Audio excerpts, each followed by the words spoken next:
different regions. Some of us are not present today because we are on recess, but we are over 20 members of parliament who have dedicated their lives. They have agreed, they want to toil and moil, and they will never sit on their hands to see Kenyans suffer. Today we are here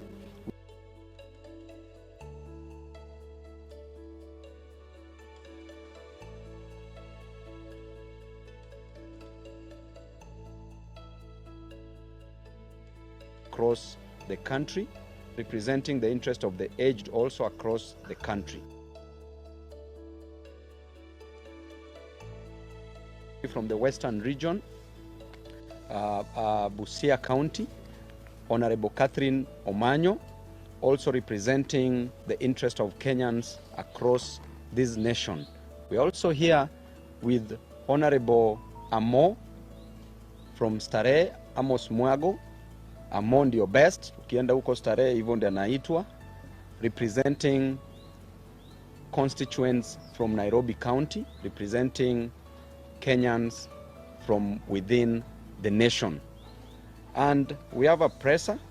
Each member of parliament here will be given an opportunity to speak about issues, the state of the nation, matters affecting Kenyans, the issues of concern.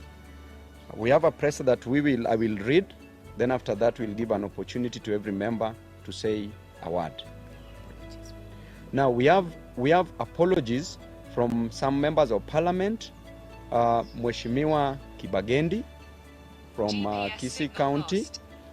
We have an apology from Mheshimiwa CNN Charles Nguna, representing the eastern region. We have an apology from Wanami, all the way from Bumula, Bungoma County. We have an apology from Mheshimiwa Umi. We have an apology from Mheshimiwa Mwenje, Nairobi County. We have an apology from Mheshimiwa Caleb Amisi.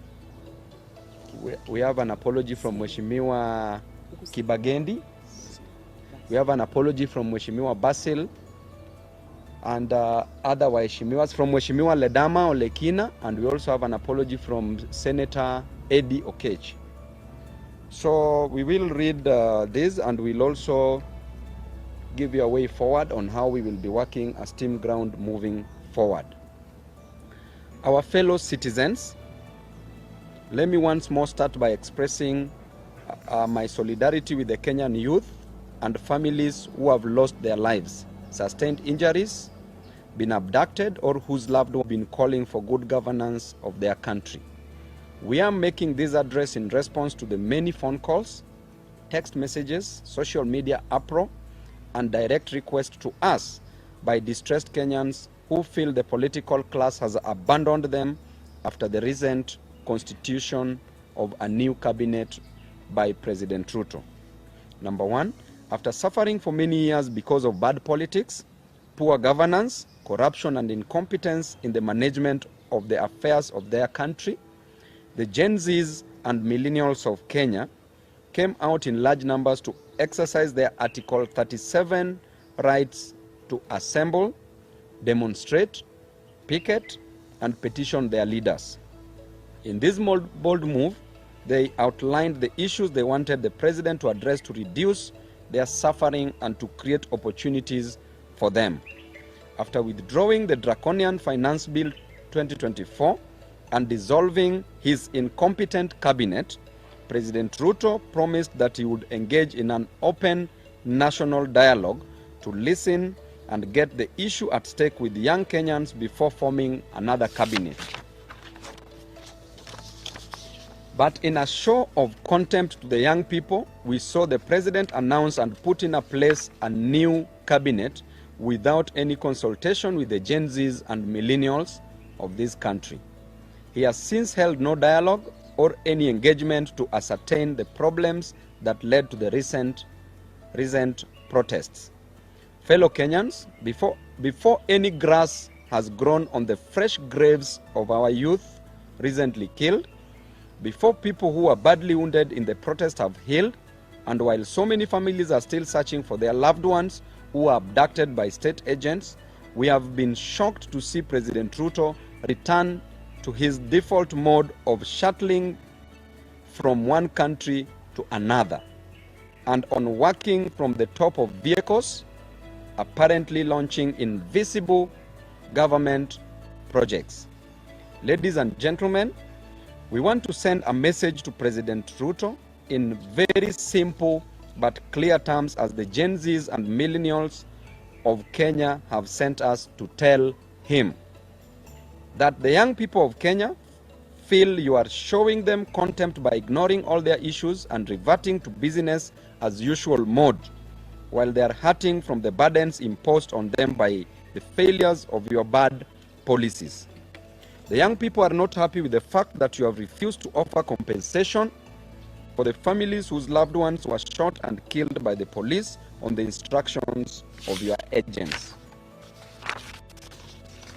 The young people are unhappy that you have refused to pay for the medical expenses of the people who were wounded by the police.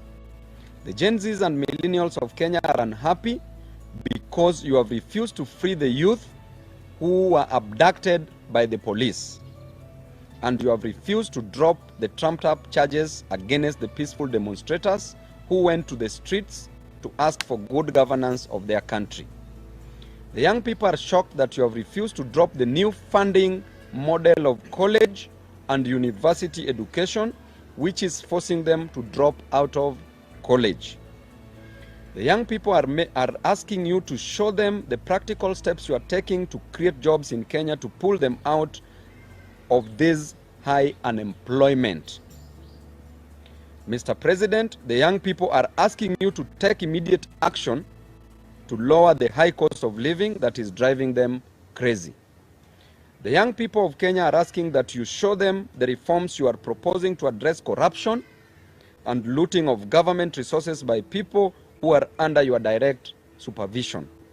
They are asking that you show them the reforms you are undertaking to improve the competence and quality of your bureaucracy to enable the government to be responsive in service delivery and development.